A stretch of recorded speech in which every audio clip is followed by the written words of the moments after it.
Saya Alin Wiratmaja, Pak. Nanti kita mau ngobrol soal aspek Ya, bisnisnya boleh. dari Laju ya, Pak ya. Baiklah, kita mau tahu dulu, Pak, di prospektusnya kan ini disebutin dedicated and integrated logistics. Nah, ini tuh sebenarnya karakteristik bisnis yang namanya dedicated and integrated logistics Oke, ini seperti apa sih, thank Pak? you Bu Alim. Jadi saya cerita sedikit lah ya. Laju ini backgroundnya, Laju ini berdiri tahun 2007. So kita punya bisnis itu sebenarnya ada dua line bisnis. Bisnis kita yang pertama integrated dedicated logistic service, yang nomor dua itu adalah warehouse management service. Jadi kita perusahaan jasa. Kalau integrated logistic service itu pada dasarnya bahasa singkatnya tracking lah. Kita sekarang ini logistic service yang mengkhususkan diri di bidang tracking, jadi land transportation, kurang lebih begitu. Nah, kenapa kok integrated? Ya, kenapa kok kita Oke, sebut integrated and dedicated service? Ya, integrated itu artinya ketika kita melayani klien-klien kita melayani mereka itu mulai dari kendaraannya, mulai dari supirnya, pengaturan rute, terus uang jalannya, terus segala macam biaya operasional, pengaturannya semua kita handling dari A sampai Z. Ya. Jadi kita bukan perusahaan rental truk, kita juga bukan perusahaan jasa outsourcing supir, tapi kita ya supirnya iya, kendaraannya iya, dan lain sebagainya. Nah, kenapa kok kita sebut dedicated service? Jadi dedicated service itu artinya apa? Bahwa resources yang kita provide untuk satu klien nggak kita sharing untuk klien yang lain. Saya ngambil contoh, misalnya kalau di Makassar gitu ya, kita ada 3 klien yang ada di sana. Klien yang eh, resources yang kita deploy buat di klien yang A nggak kita pakai di klien yang B, demikian juga klien yang C. Jadi truknya nih misalnya kita yang dipakai di klien A, ya kita nggak akan pindahin ke klien B atau klien C. Jadi truk kita ya cuma dipakai buat klien A itu aja, ya kan? Karena kadang-kadang perusahaan logistik lain kan ada yang pagi ngangkut buat A, siang ngangkut buat B, nanti besoknya buat C, gitu. Nah, reasonnya kenapa kok begitu? Karena kita percaya bahwa kalau misalnya kita memprovide secara dedicated begitu, SLA kita dengan para klien ini bisa lebih terjaga lah. Karena kan sifat pengirimannya klien kita juga kadang naik, kadang turun. Yang kita jagain jangan sampai klien kita pas lagi butuh kendaraan, kendaraannya malah nggak ada, gitu. Ya kan? Karena oke. Jadi service level betul, agreement tadi itu ya, Pak betul, ya, berarti. gitu. Oke, berarti ini kelebihannya kita udah tahu untuk klien seperti apa, akan selalu ada armada yang Betul. tersedia ready untuk mereka anytime mereka mau. Tapi kalau dari sisi perusahaan sendiri, dari sisi keekonomian nih Pak, tentunya kan ini lebih misalnya biaya yang dikeluarkan oleh perusahaan untuk servicing kliennya itu kan lebih besar ya Pak dibanding Betul, misalnya jasa logistik biasa. Nah, sampai di level gimana Pak ini justified spending yang dikeluarkan dengan nilai kontrak yang didapat betul kalau dari sekali. Jadi sales kita seperti itu Pak. melayani logistik service itu kan dari tahun 2007 ya. Jadi udah 15 tahun kurang lebih. Dan kita menerapkan metode ini ke klien-klien kita itu juga sudah proven gitu ya. Yang kita lakukan adalah apa? Kalau misalnya kliennya nggak pakai mobilnya gimana Pak? Mobilnya nganggur dong, apa segala macam. So far sampai dengan sekarang, klien-klien yang kita layani kerjasamanya dengan kita itu sudah sangat baik. Jadi komunikasinya terjadi dua arah nih. Jadi ibarat kata kalau misalnya mobil kita ada di sana, ya mobil itu akan digunakan oleh klien kita secara maksimum juga, gitu kan. Optimalisasinya tuh sangat maksimal. Kalau perlu eh, mobil kita malah di dalam banyak contoh tuh yang klien cariin klien kita ini mobil ini kok belum kembali, ini kemana, gitu kan. Nah begitu. Jadi so far sih optimalisasi kita punya operational index kita menyebutnya, itu bisa di atas 90%. Jadi mobil kita nggak ada nganggurnya lah. Nah, armada kita itu di klien-klien kita ini berjalannya ibarat kata tuh 24 jam sehari, 7 hari seminggu, 365 hari setahun.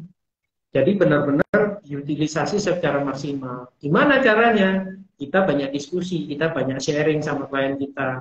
Klien kita mengeduket kita, demikian juga sebaliknya. Kita juga influence, kita punya klien. Ini loh paketnya, mungkin kalau ini bisa lebih maksimal. Karena kita percaya kalau aset kita itu dipergunakan secara maksimal oleh klien kita, benefitnya buat mereka akan lebih besar. Karena harganya akhirnya bisa lebih murah. Itu bisa lebih efisien buat mereka juga at the end. Jadi pengertian-pengertian ini yang benar-benar kita secara terbuka, secara transparan kita diskusikan selalu dengan klien-klien kita gitu. Oke, jadi utilisasinya itu optimalisasinya itu benar. Jadi kita selalu diskusi sama mereka terbuka. Kita memprovide klien-klien kita kan menggunakan teknologi. Jadi kita punya GPS tracker lah, apa segala macam. Nah, itu juga secara transparan kita sharing sama klien kita, mobil kita sebetulnya ada di mana. Jadi kita sama-sama saling jaga ini. Ya, jangan sampai mobil kita banyak-banyak mampirnya nih, mampir ke warung-warung, apa mampir kemana gitu kan ya. Nah, itu. Dan itu betul. Mereka juga, klien kita juga punya akses gitu kan. Kadang-kadang kita ditanyain, Pak, mobil yang nomor ini kenapa ini berhentinya di sini lama? Oh iya ya, benar juga gitu kan. Gitu. Oke. Betul. Jadi betul. lebih transparan ya Pak ya. Sekalian saya ingin menyapa dulu untuk teman-teman, ada 107 orang yang bergabung pada saat ini. Kita lagi ngobrol dengan Komisaris Bapak Dimas Teguh Mulyanto, Komisaris dari PT Jasa Berdikari Logistics yang akan IPO besok ya Pak ya, listingnya ya, penjatahannya udah ketahuan, dapatnya berapa, Alhamdulillah katanya begitu. Saya sendiri datanya belum melihat secara pasti gimana-gimananya, tapi saya dengar katanya tadi oversubscribe, nggak tahu berapa kali, banyak kayaknya. Iya banyak. Waduh, banyak saya nggak tahu kalau itu mekanisme pasar aja. Berapa kali arah kayak gitu. Mudah-mudahan sih ya. Iya, sekalian kita Amin. Sekalian kita disclaimer ya teman-teman, obrolan ini bukan untuk suatu ajakan untuk bertransaksi suatu saham tertentu ya. Kita di sini sifatnya diseminasi informasi alias sharing aja ya teman-teman. Baik Pak, saya lanjut lagi soal bisnisnya nih Pak. Dari sisi timing nih Pak, waktu itu kan kalau nggak salah tahun lalu tuh hype banget ya Pak saham logistik, tapi kenapa laju baru IPO di tahun 2023 ini, di saat misalnya rata-rata nih pelaku market secara umum nih Pak cautiously optimistic, jadi optimistiknya tuh pun kayak mereka hati-hati juga kayak gitu loh Pak. Kenapa timingnya sekarang? Kemudian dari sisi rencana penggunaan dana yang dari IPO ini ya, seperti apa Pak? Jadi saya cerita sedikit. Proses IPO ini kejadiannya sebetulnya nggak tiba-tiba. Jadi kita itu udah merencanakan IPO ini sebenarnya udah dari 5 tahun yang lalu. Jadi tahun 2018 waktu itu kita bikin rencana jangka panjang, 5 years plan. Nah, terus di dalam 5 years plan itu dari tahun 2018 kita udah bilang bahwa tahun 2023 kita mau IPO. Kenapa kok IPO? Ibarat kata kalau misalnya orang sekolah itu kalau dari SD terus pergi ke SMP gitu, kita naik kelas gitu kan, naik tingkat. Ya, kenapa kok kita harus naik tingkat? Kami merasa bahwa kebutuhan untuk governance yang bagus di suatu perusahaan itu semakin lama semakin penting. Gitu. Jadi gimana caranya bahwa proses yang bagus itu akan mengeluarkan hasil yang bagus juga. Kami percaya, ya kan. Jadi dari 5 tahun yang lalu kita sudah menetapkan bahwa tahun 2023 kita akan IPO. Nah, cuma waktu itu belum disebutin nih tanggalnya, bulannya bulan apa, Januari, apa Maret, apa Juni, atau Desember gitu ya. Kita 2023 aja. Nah, oleh karena itu, jadi dimulai dari tahun lalu, ya karena 2023 kita hitung mundur, dari tahun 2022 kita udah siap-siap nih, ya proses IPO segala macam, kita udah engage dengan kita punya profesi-profesi penunjang, kita berdiskusi dengan auditor, dengan konsultan, dengan konsultan hukum dan lain sebagainya. Ini kita prosesnya kita udah mau mulai. Nah, kebetulan ternyata sesuai target, Januari kita udah siap. Jadi mau Januari atau mau Maret, mau Juni atau mau Desember, saya pikir sih nggak ada masalah. Gitu. Yang penting kita ya sudah, memang target kita IPO ya kita IPO aja bulan Januari. Atau kita udah ready semuanya. Gitu kan. Nah itu sih dari sisi timing ya. Pertanyaan yang kedua, masalah penggunaan dana IPO, ya kan? Jadi kalau saya cerita sedikit, kita punya growth itu memang cukup tinggi, terutama di 3 tahun terakhir itu kita growth itu CAGR-nya mungkin di atas 30%. Gitu. Even di masa-masa pandemi tahun 2020 itu kita bisa growth sampai 50%. Itu kan di mana-mana perusahaan mengalami kesulitan apa segala macam, alhamdulillah kita bisa growth cukup tinggi. Nah, kita mau maintain momentum growth ini ke depannya. Kita mau momentum growth ini kita mau maintain di angka sekitar 25% setiap tahun. Gitu. Nah, of course dari pengalaman yang sudah-sudah kita banyak didukung sama kita punya customer, hubungan kita yang baik dengan customer, dan kita ada rencana untuk menambahkan customer baru juga di dalam portfolionya PT JBL ini. Nah, untuk itu kita harus spending. Nah, spending kita itu adalah apa?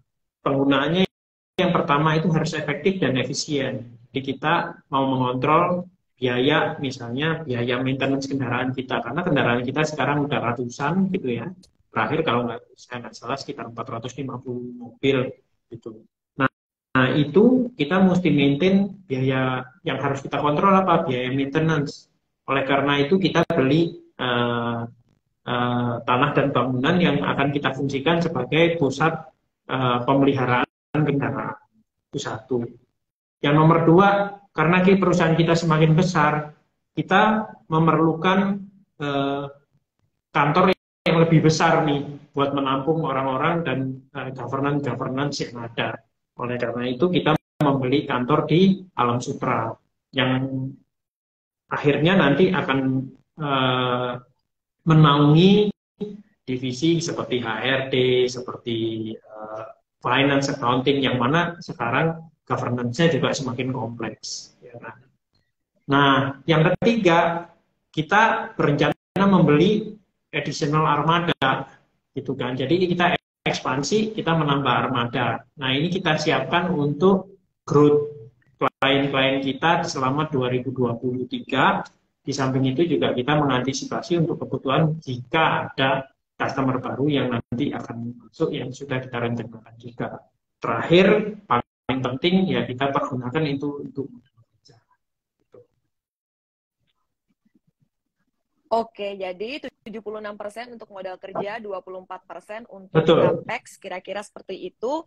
Pak, sebelum teman-teman biar excited ya, kita akan jawab pertanyaan yang udah masuk di kolom Q&A, sekaligus saya juga mengundang untuk teman-teman yang ada pertanyaan untuk komisaris dari PT Jasa Berdikari Logistik alias Laju yang akan listing atau IPO besok.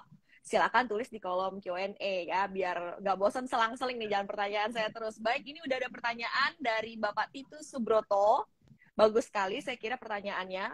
Porsi IPO cukup besar, 32,56%. Apa alasannya, Pak? Kenapa tidak bertahap, misal nanti melalui rights issue? Ya, thank you. Pertanyaannya bagus sekali. Jadi, kenapa kok kita langsung dengan 30% kurang lebih? Yang pertama adalah apa? Kita mau menjaga momentum. Bahwa momentum yang kita lakukan ini, sekarang ini, kita mau menjaga kita punya growth supaya tetap bagus. Kita mau menjaga bahwa pertumbuhan perusahaan tetap positif. Trennya supaya tetap positif. Dan momentumnya sekarang, kalau di industri logistik ini, memang di masa-masa sekarang masih tetap growing. Gitu. Saya dengar-dengar growth-nya tuh, kalau sektor logistik itu masih sekitar 9-10% gitu. Ya kan. Oleh karena itu kita dengan kalkulasi kita ya 30% itu akan cukup untuk memaintain kita punya growth dan ekspansi ke depannya.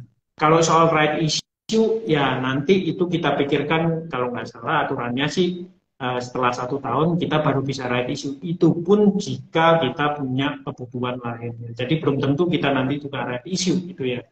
Ya kan. Kita lihat kebutuhannya dan ekspansinya seperti apa. Ya. Baik, situasional ya. Ini yang nanya dividen berarti baca prospektusnya ya, karena di situ ada disebutkan soal dividen. Karena tadi kan dijelaskan oleh Pak Dimas, ini company growth terus ya dari sisi revenue maupun juga dari sisi laba bersihnya, teman-teman. Pertanyaannya, apakah betul nih Pak, selepas IPO akan ada pembagian dividen di tahun 2023 ini untuk laba di tahun... Betul sekali, itu tercantum di prospektus ada. Betul. Iya, berarti ada nih jawabannya ya Pak ya. Oke, saya pin komen yang ada pertanyaan di sini dari Jamaludin FP, perusahaan konsentrasi kuatnya di mana Pak? Di Jawa, Sumatera atau daerah lain? Apa alasan memilih fokus di daerah tertentu? Jadi kami itu melayani klien-klien kami di mana mereka berada dan memberikan kepercayaan kepada kita untuk memanage logistiknya dan juga warehousingnya. Yang kita banyak sekarang, jadi di seluruh Pulau Jawa kita ada, di Sulawesi dan di Kalimantan. Jadi di 3 area ini yang kurang lebih sekarang ini menjadi tempat kita fokus kerjanya. Ke depan kira-kira gimana? Sumatera apa segala macam. Jika ada kesempatan kita bisa aja nanti pergi ke sana. Tapi kalau ditanya sekarang ini kita di Pulau Jawa, di Kalimantan dan Sumatera. Pulau Jawa, Kalimantan dan Sulawesi, ya kan. Jadi kalau dilihat proporsinya sepertinya gimana? Di Sulawesi presence kita lebih besar. Jadi secara proporsi dibandingkan dengan Pulau Jawa dan Pulau Kalimantan, di Sulawesi kita itu cukup besar. Gitu ya. Nah, ke depan seperti apa? Kita ngelihat di Kalimantan ini kan nanti akan ada ibu kota baru, ya kan. Jadi kita mengharapkan di Kalimantan ya growth-nya dalam 5 tahun ke depan mungkin akan besar gitu di Kalimantan. Kalau sekarang mungkin di Sulawesi lebih pesat ya untuk ekspansi daripada klien-klien kita di Sulawesi sekarang yang lebih besar.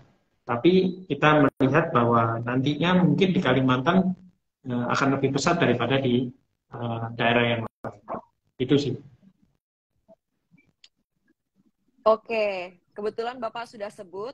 Ini apakah berarti Pak fokus dan juga arah ekspansi dari Laju ini ditentukan oleh klien utamanya yaitu Alfamidi yang sekitar kontribusinya untuk revenue dari Laju 76%, kemudian Air Minum Club dan Keramik Mulia seperti itu ya Pak. Jadi Alfamidi ini proporsinya besar sekali. Nah tadi apakah ini menentukan strategi untuk ekspansi dan juga pertumbuhan ya, dari jadi gini, Laju Pak? Ketika dalam pemilihan suatu klien, ya, fokus kita adalah apa? Fokus kita melayani perusahaan-perusahaan yang bergerak di bidang retail FMCG. Ya kan? Kenapa kok begitu? Karena kita ngelihat bahwa di dalam berbagai macam situasi, mau pandemi, mau apa segala macam, retail FMCG ini cukup resilient. Ya. Jadi cukup tahan krisis. Karena apa? Bagaimanapun, mau situasinya seperti apa, mau krismon, mau apa, orang kan tetap butuh makan. Ya kan? Dan retail FMCG ini mereka menyalurkan 9 bahan pokok. Ya. Jadi kami percaya bahwa sektor ini itu lebih resilient dibandingkan dengan sektor lainnya untuk kami layani. Karena kami kan servis saja. Itu kan. Kalau kita melayani perusahaan-perusahaan ini, kami percaya bahwa growth kita akan bisa tetap terjaga baik top line maupun bottom line. Itu satu.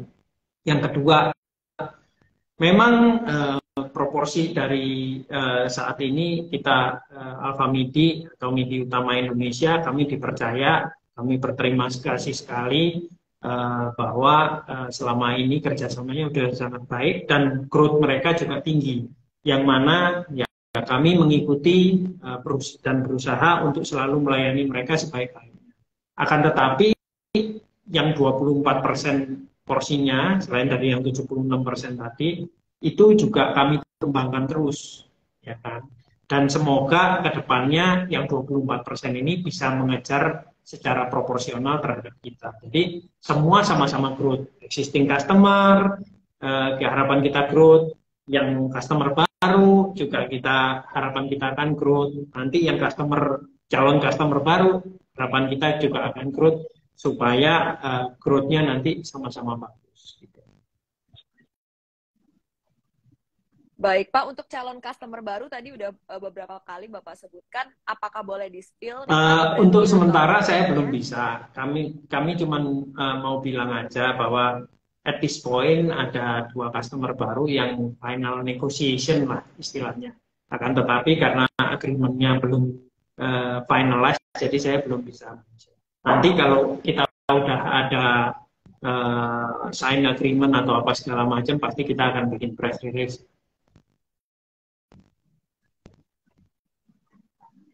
Oke, jadi tadi mungkin ada beberapa yang menganggap bahwa terlalu mengandalkan satu perusahaan tertentu karena tadi kontribusi dari perusahaan ini 76% ke bisnisnya dari Laju, tapi tadi dikatakan juga sedang dalam ongoing proses untuk akuisisi 2 customer baru, berarti masih di sektor Betul, retail dan betul. FMCG, Pak, untuk Jadi kita customernya memang ini? fokus di sana.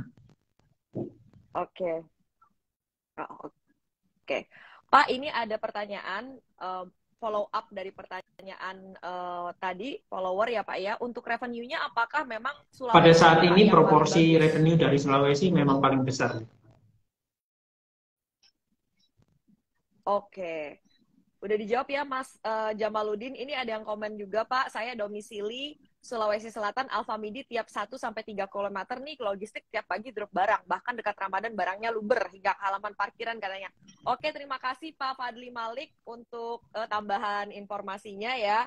Kemudian kita akan, nah Pak, saya tuh pas lihat apa namanya prospektusnya kayak gitu kan, kemudian baca di penggunaan dana IPO, sementara kalau saya lihat di liabilities-nya juga masih cukup besar juga, ada lah Pak untuk Laju seperti itu ya Pak. Kenapa misalnya dalam penggunaan dana IPO ini lebih memilih untuk digunakan untuk modal kerja, tadi membuka semacam pusat untuk pemeliharaan truk-truk dan armada, kemudian juga membeli armada baru, tapi tidak ada porsi untuk misalnya mengurangi liabilitas seperti itu Pak, Ya, atau utang seperti itu pertanyaan Pak. yang Kenapa bagus. Pak? Jadi memang begini, selama ini kami itu kan bergerak di sektor logistik, memang karakteristiknya agak berbeda dengan perusahaan yang lain, manufacturing atau apa.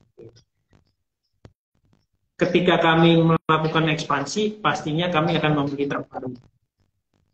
Ya kan? Kami akan membeli armada baru. Ketika kami membeli armada baru, sumber dananya dari mana?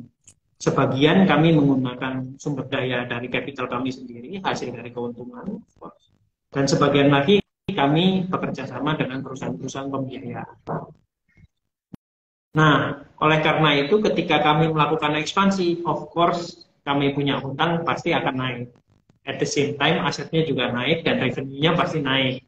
Jadi memang karakteristiknya memang begitu, gitu kan. Ya. Agak beda gitu kalau sama perusahaan lain kan hutangnya berkurang apa segala macam. Kalau di tempat kami hutangnya bertambah, asetnya bertambah, revenue-nya pasti bertambah karena itu alat produksi, raw materialnya yang ada di situ gitu ya. Oke, baik. Untuk mendapatkan customer baru Betul, juga betul, harus ada armada baru seperti itu ya Pak, karena betul. dedicated armadanya ya Pak ya. Oke, Pak Dimas, saya ingin bertanya nih, di situ di prospektusnya kan disebutin liabilitas pembiayaan konsumen. Ini sebenarnya karakter bisnis ini tuh seperti apa sih Pak di industri ini? Kok disebutnya liabilitas pembiayaan konsumen? Maaf sebelumnya kalau saya Sorry, awam nih Pak. liabilitas pembiayaan konsumen Iya, maksudnya multi finance gitu. Oh iya, ya iya itu tadi yang saya betul Pak. cerita Di situ tadi. kan ada Jadi ketika jenis kita multi membeli finance gitu kendaraan, Pak. ya itu Oh, of course oh, kita itu menggandeng uh-uh. perusahaan-perusahaan pembiayaan. Ya. Oke, oke, oke. Oke, noted kalau kayak gitu. Pak, boleh diceritain masa Masa lock up-nya lock-up-nya nih, Pak? itu 8 Udah ada di bulan ya, prospektus kalau saya juga nggak sih. salah. Mm-mm. Ya. Iya, betul. 8 bulan ya, teman-teman. Kalau ada yang nanya, masa lock up-nya 8 bulan. Kemudian Ya, juga betul. ada waran ya, Pak ya. 5 banding 1. Dan kemudian salah satu pertanyaan dari teman-teman kita akan jawab. Kalau nggak salah ini masih termasuk indeks syariah ya, Pak? Saya lupa. Saham Masuk indeks yang mana syariah. saya? Oke, sebentar nanti saya akan konfirmasi lagi. Tapi kalau nggak salah, saya sempat lihat Ya, ya. postingannya Mang Amsi ya. Mang Amsi ini salah satu edukator saham di Oke. saham-saham syariah. Kalau saya salah, mohon teman-teman cek lagi ya ke akunnya Mang Amsi ya, teman-teman. Kalau nggak salah, Mang Amsi ada tulis deh, ini tuh saham syariah apa enggak. Dan seingat saya ini Oke, syariah oke, ya. oke. Coba nanti Nanti dicek coba ya, saya cek. teman-teman. Baik, oke. Baik, kalau kita ini nih saya pin pertanyaan dari teman-teman ya Pak ya. Liabilitas tinggi, bukan yang ini. Seberapa besar efek terhadap laba di masa mendatang dari penggunaan dana yang didapat dari IPO? Jadi minta semacam outlook ya Pak ya. Oh, teman-teman yang lain, maaf Pak, izin saya menyampaikan nih. Masuk daftar syariah tuh katanya udah konfirmasi oleh teman-teman yang lain ya. Semoga membantu. Pertanyaan yang outlook ke depan. Ya, jadi seperti udah tercantum di prospektus. Ya, kami punya rencana ke depan itu kami mau maintain kami punya growth itu di rata-rata 25%. Ya kan. Of course, bottom line-nya kami juga kepingin selalu terjaga. Ya. In average sekarang itu kami punya bottom line itu antara 8 sampai 9% kurang lebih bottom line. Jadi begitu outlook-nya sampai 5 tahun ke depan kurang lebih masih tetap sama. Ya kan. Growth-nya kami maintain di 25%, bottom line-nya masih di antara 8 sampai 9% kurang lebih. Oke, mohon maaf nih ya teman-teman kalau misalnya kualitas IG Live-nya agak lagging karena kalau di saya videonya Pak Dimas agak berebet gitu. Nggak tahu kalau di teman-teman boleh ditulis di kolom komen ya teman-teman apa memang ada kurang smooth kayak gitu di IG Live-nya hasilnya. Baik, kemudian kita akan jawab pertanyaan. Ini Pak, dari ini ada yang bertanya, Pak, apakah ada kemungkinan laju bekerja sama dengan Indomaret? Kerjasama. Kami sih membuka kerjasama dengan siapa pada dasarnya. Selama itu sesuai dengan strategi dan strategi perusahaan kita itu tadi. Gitu.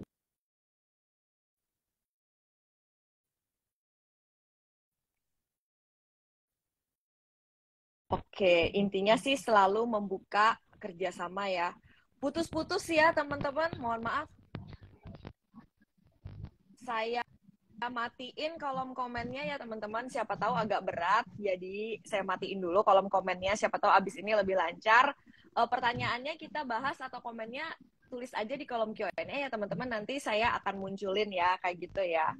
Baik, kalau dilihat dari industri ini sendiri Pak, ini tuh sebenarnya crowded apa enggak sih Pak pemainnya kayak gitu? Soalnya kan kalau kayak logistik yang setipe-tipe bisnis ini kan kalau nggak salah udah ada beberapa juga setidaknya melantai di bursa ya Pak. Kalau menurut Bapak seperti apa nih Pak potensi di bisnis ini? Apakah udah crowded atau sebenarnya masih cukup banyak peluang? Untuk jasa logistik, tracking, warehouse management sendiri sebetulnya pemainnya cukup banyak di market.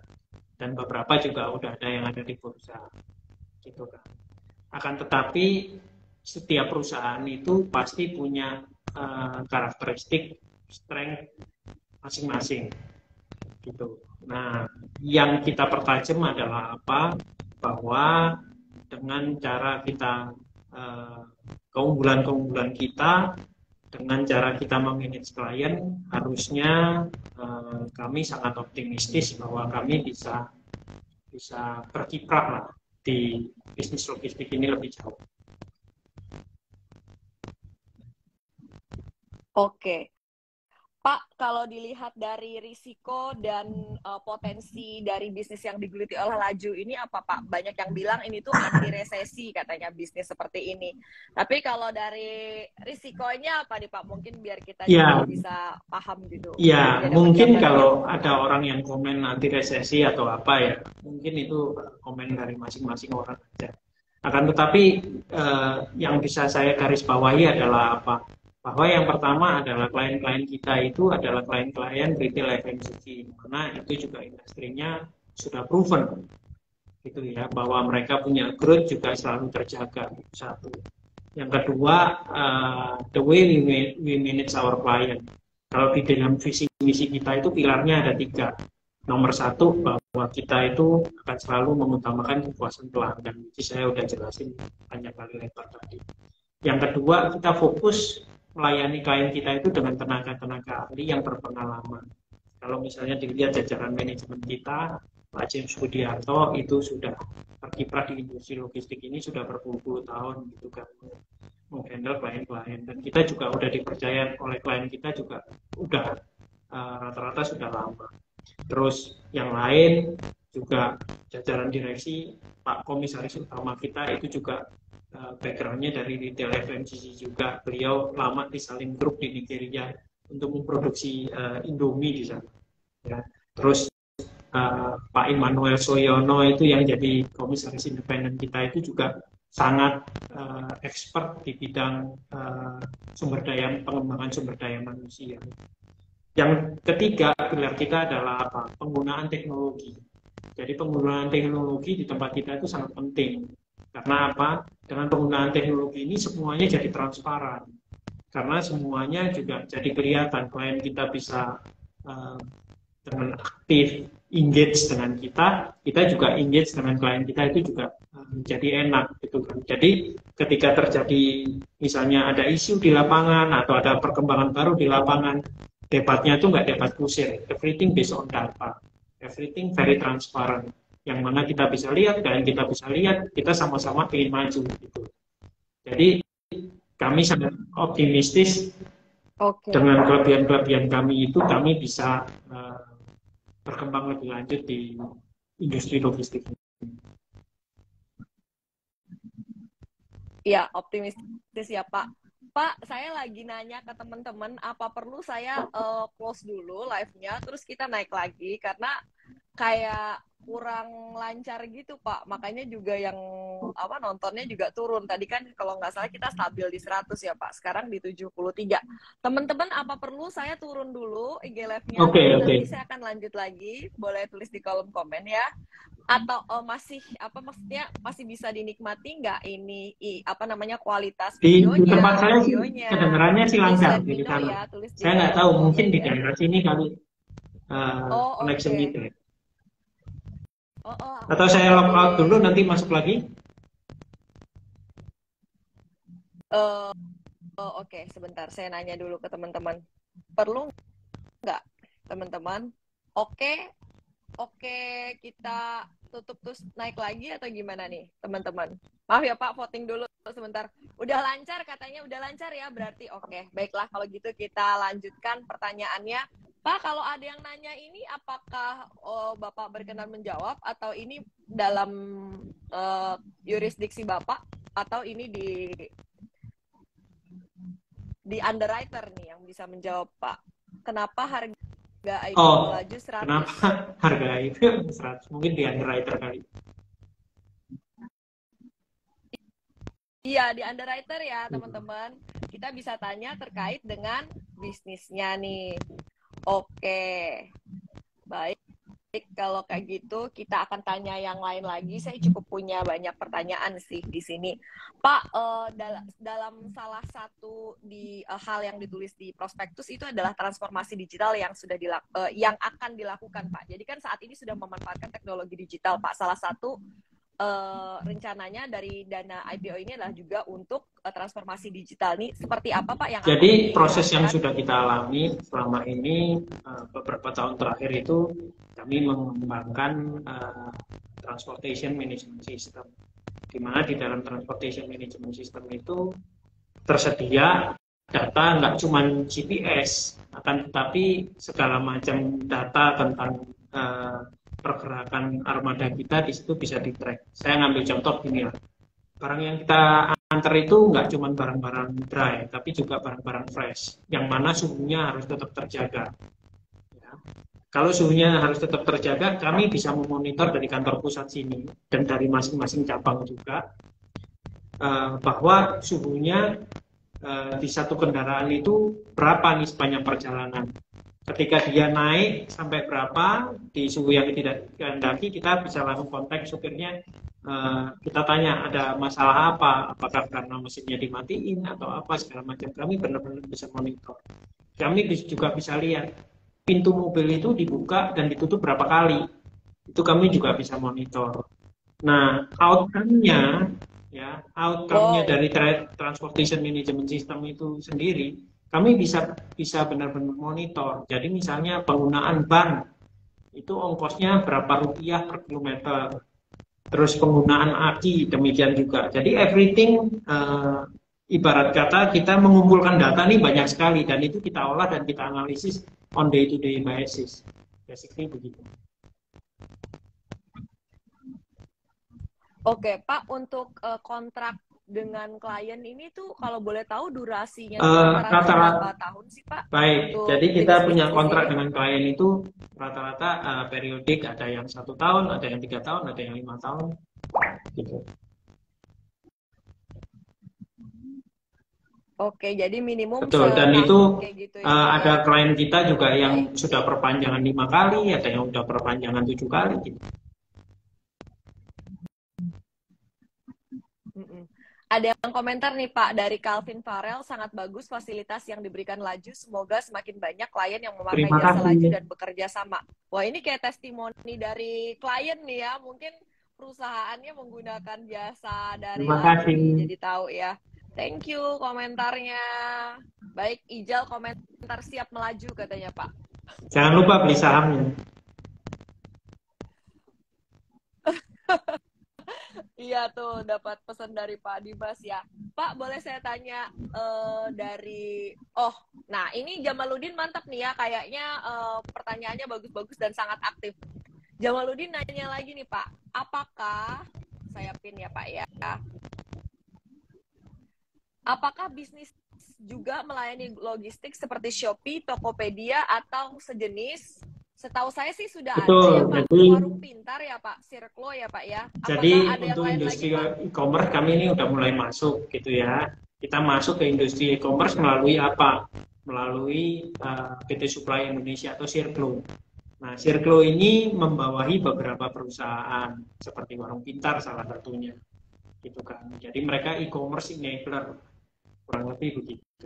Ya kan. Sifat kerjanya ya kalau mereka mungkin kalau yang lain-lain masih B2C gitu ya. Kalau Circlo ini, Warung Pintar ini sifatnya masih B2B. Jadi mereka distribusi dari gudangnya mereka ke warung-warung tradisional, kurang lebih begitu. Yang mana menurut kami prospeknya ke depan itu masih sangat bagus.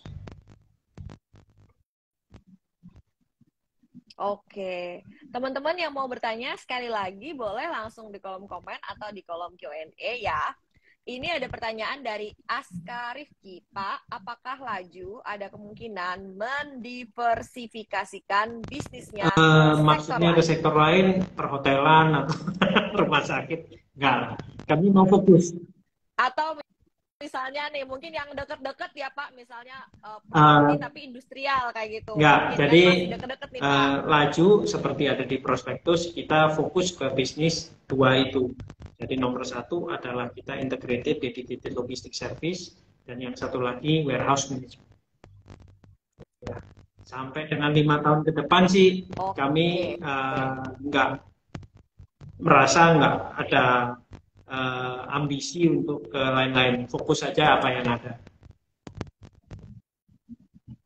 Betul. Fokus di sini dulu ya Pak. Dan tadi target growth-nya juga cukup tinggi, berarti optimistis ada masih yang cukup banyak bisa digarap di industri ini ya. Tadi target pertumbuhannya untuk revenue-nya 25% teman-teman. Terus kalau untuk target laba bersihnya akan dijaga di 8-9%. Baik, terima kasih nih untuk pertanyaannya teman-teman. Untuk yang nanya ini, Jonathan tadi udah dijawab oleh Pak Dimas, itu tergantung mekanisme pasar ya teman-teman. Tadi jawabannya Pak Dimas, kita keluarkan lagi pertanyaannya, biar nggak banyak yang bertanya-tanya. Baik, kita akan jawab soal pertanyaan saya sendiri nih. Pak, cash cycle dari bisnis ini tuh kayak gimana sih Pak? Dia term payment jangka waktu jadi berapa lama? klien kita itu term of payment-nya itu macam-macam. Ya kan, ada yang 14 hari, ada yang 1 bulan, ada yang 2 bulan, tergantung dengan kita agreement. Kurang lebih begitu. Ya. Oke, ini ada juga yang tertarik menanyakan soal bisnisnya nih Pak, dari Hans Renu. Laju posisi one way saja ya, warehouse ke customer dan armada pulang dengan empty atau ada ya, jadi mana? engagement kita dengan klien kita itu macam-macam. Kita ada yang nganter barang dari mereka punya gudang ke klien-kliennya, ke toko-toko mereka, itu ya kita ngantar. Ada yang pulangnya juga bawa barang-barang retur juga ada. Tergantung engagement-nya aja. Gitu. Yang jelas kalau kita berangkat itu bawa kliennya si A barangnya, pulang ya supirnya nggak boleh bawa barang-barang yang lain.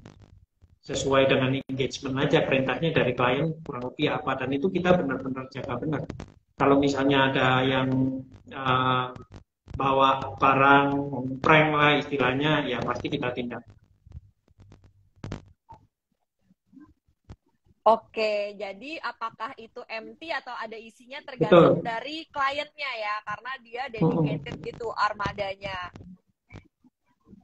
Oke, kontraknya itu berarti mereka kontrak misalnya mau ambil berapa armada gitu sama. Betul, disesuaikan dengan kebutuhan masing-masing aja.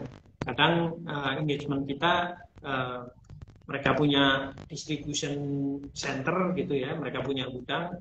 Ada yang kebutuhannya 100 mobil, ada yang kebutuhannya 20 mobil, ada yang kebutuhannya 50 mobil gitu. Tergantung daerahnya dan macam-macam. Mereka punya hub ada di mana, itu yang kita deploy ke sana. Oke. Ini dari Aska Rifki nanya, yang tadi nanya apakah ada kemungkinan kerja sama dengan Indofood, sekarang nanya apakah ada kemungkinan kerja sama dengan Indomaret, karena Indomaret merupakan kembali lagi kami kerjasama sih, kami terbuka dengan siapa aja, kita bisa aja kerjasama gitu kan. Nah kita juga melihat klien-klien kita yang sekarang ada ini aja potensinya udah masih banyak lah gitu, masih banyak, dan hubungan kita juga udah baik sama mereka. Saya sih optimistis dengan menutilize kami punya klien yang sekarang aja growth-nya sebetulnya udah cukup tinggi gitu kan. Nah, tinggal nanti klien-klien baru yang berkualitas seperti apa, yaitu yang kita cari. Jadi kami nggak cari perusahaan yang ternama atau gimana gitu ya, nggak. Tapi kita cari klien yang berkualitas. Oke, Pak, kalau untuk sifatnya bisnis seperti ini nih Pak, misalnya nih klien daripada mereka mengelola armada sendiri dengan mereka serahkan untuk logistiknya ini ke Laju, itu potensi penghematan mereka tuh berapa sih Pak? Itu betul sekali. Jadi begini, aja, Pak. Kenapa kok klien perlu mengengage third party logistik seperti Laju gitu ya? Kalau mereka punya armada sendiri, misalnya ada klien kita dulu yang punya armada mungkin ada 100 unit gitu ya armada. Nah, mereka kelola sendiri. Yang pertama mereka harus memanage supirnya sendiri, ya. Memanage sumber daya manusia kembali lagi itu bukan hal yang gampang. Yang kedua, ketika mereka menghandle dengan kita memanage-nya dengan expertise kita, gitu. Yang mana kita punya experience dengan klien-klien yang lain kan. Nah itu kita lebih fokus. Yang nomor 3, pemeliharaan kendaraan udah pasti, yaitu emang pekerjaan kita. Saya misalnya ambil pabrik tepung terigu misalnya, dia punya armada 100 unit. bisnisnya dia kan bisnis tepung terigu. Nah, ketika dia punya kendaraan, kendaraannya misalnya kacanya pecah gitu. Kalau kita kan langsung instantly kita ganti. Kalau untuk pabrik tepung terigu mungkin itu prioritas kedua, ketiga, keempat, kelima gitu ya. Jadi membuat mereka fokus dengan bisnisnya masing-masing. Bisnisnya tepung terigu ya tepung terigu, air minum ya air minum gitu ya. Nah, biar urusan logistiknya sakit kepalanya dikasihin sama kita. Kita yang manage karena kami punya expertise. Yang keempat, ini gunanya menurut saya ini yang paling penting gitu ya. Ketika kendaraan ini berjalan, ya kan pasti kan mereka butuh uang jalan dan lain sebagainya, ya. Dan itu nilainya nggak kecil. Itu akan membebaskan kapitalnya mereka dari duitnya istilahnya duit matinya nggak banyak di urusan logistik, karena kami yang handle, gitu. Makanya terparti logistik dalam hal ini sekalian saya keunggulannya gitu sekalian promosi ya, sakit kepalanya klien dan duitnya klien itu sebetulnya savingnya lebih banyak. Kalau mereka handle sendiri mungkin mereka harus punya orang HRD, ini kan nggak pernah dihitung orang HRD-nya perlu berapa banyak, tim teknisinya perlu berapa banyak gitu kan. Terus belum lagi tim finance-nya yang ngurusin uang jalan ini berapa banyak, belum yang ngurusin supir ini berapa banyak. Waduh, itu masalah yang cukup kompleks sih. Makanya serahkanlah pada ahlinya aja. Oke. Baik, Iya, headingnya betul. aja laju gitu ya Pak. Jadi mungkin juga menghindari potensi Iya, kebocoran ada halus banyak mungkin di hidden cost yang perusahaan ya Pak ya. mungkin nggak diperhitungkan gitu sama perusahaan. Iya. Pak, di Indonesia ini kan cost of logistik salah satu yang tertinggi Betul. di dunia ya Pak ya.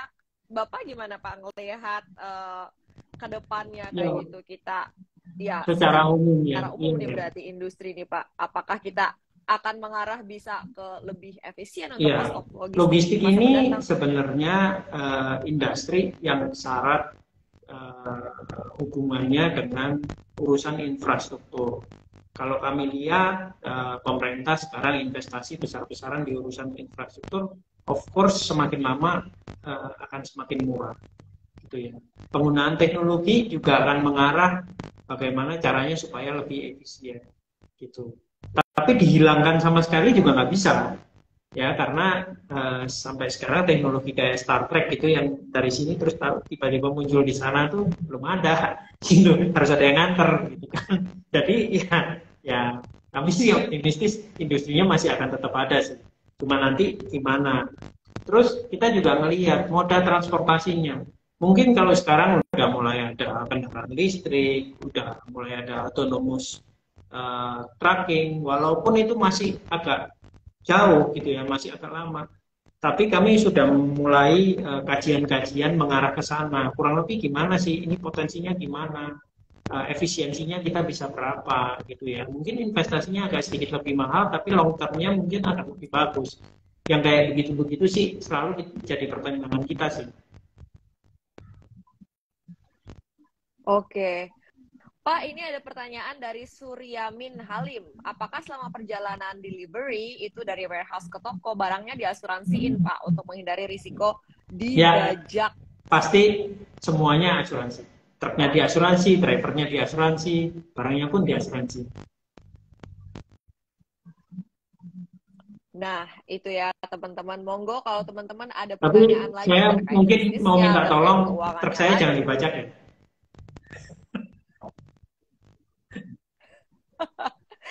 Jangan diajak ya. Walaupun asuransi tolong jangan dibajak. Baik, kita akan jawab. Tentang di asuransi jangan dibajak ya Pak Dimas.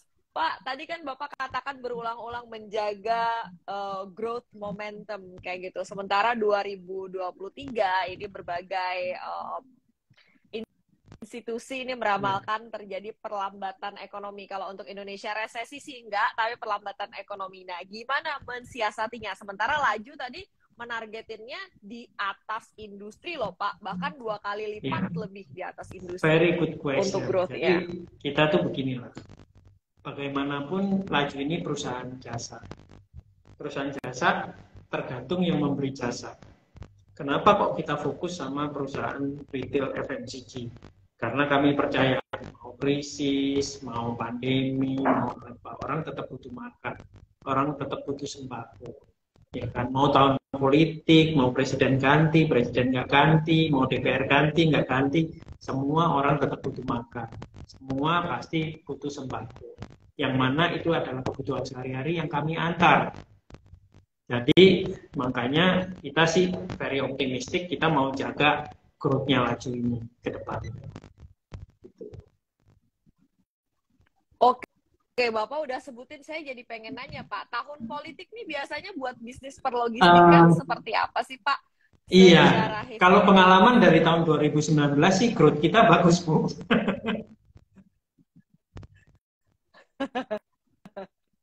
Meningkat ya, Iya, Pak. Logistik-logistik ya, Pak. Kan sering diasosiasiin consumer juga katanya biasanya tuh iya. bisnisnya meningkat ya, Pak ya, kalau tahun politik. Baik. Pak, dari solusi yang diberikan oleh Laju untuk klien-kliennya, ini kan tadi juga udah memanfaatkan kemajuan digital. Apakah ada data analytics, Pak, yang bisa mereka pakai? Biasanya kan salah satu keuntungannya menggunakan jasa third party adalah uh, klien, jadi mereka bisa dapat data analytics dari third party ini untuk evaluate kayak aspek bisnis mereka gitu, Pak. Misalnya terkait Pasti, dengan pasti. logistik Jadi kayak gitu, day to Pak. day sama klien-klien kita regularly ketemu lah sama mereka. Kita saling update, saling cek. Kami kurangnya apa, mereka kurangnya apa. Dan supaya diskusinya ini nggak debat kusir, makanya selalu kami diskusinya itu pakai data. Udah datanya aja lah gimana. Karena angka kan nggak bisa bohong, gitu kan. Nah, ini kan, wah kamu bagus, kamu Iya. jelek, bagus berdasarkan apa, jelek berdasarkan apa.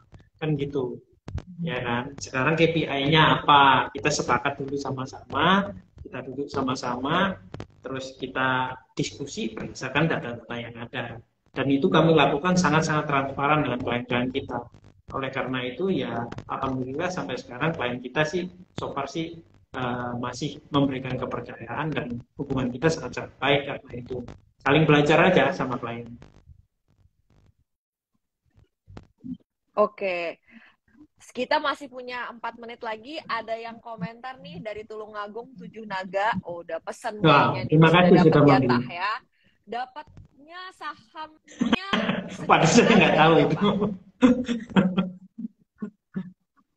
Nggak tahu ya, Iya. itu tergantung antara itu ya, teman-teman. Katanya sih yang pesen di atas 100 juta dapatnya 0,6%. Yang pesen di bawah 100 juta bisa dapat 1, berapa Oh persen iya. kayak gitu ya. Kalau nggak salah ya, Oh, boleh lihat di postingannya Sudarsan Glory ya. Jadi dia khusus edukator untuk oke oke. saham-saham IPO ya. Boleh Aku cek kalau ya mungkin teman-teman nggak juga yang penasaran kalau mungkin nggak dapetin jatah kebagian di yang saham berapa. perdana, mungkin di secondary market juga boleh. Oke, kalau nggak di secondary market ya. Kalau Yang masih penasaran. ada nanti siapa tahu. Betul, betul, betul, betul, betul. Ya, apa masih dikasih kesempatan beli atau langsung arah nempel, kita Ya, nggak pernah tahu ya, Pak. Kadang-kadang dia turun dulu, kadang-kadang dia langsung naik. betul, Kita nggak ada kesempatan beli di secondary di hari betul. pertama. We never know ya, teman-teman. Jadi ini disclaimer on, bukan ajakan untuk ya jual beli, risiko di pasar masing-masing ditanggung sendiri ya, teman-teman. Baik, ini ada yang nanya, Pak. Wah, ini sampai buka websitenya. Laju akan memperluas coverage area ke Pulau Sumatera karena di website nggak ada. Nah, ini tadi sudah kita bahas sedikit. Mungkin bisa dielaborasi lagi, Pak, soal ekspansi ini. Apakah ekspansinya memang akan lebih fokus di area timur yang memang menjadi Ya, specialty jadi dari Laju, Pak? kembali lagi kami punya presence itu kami mengikuti klien-klien kita.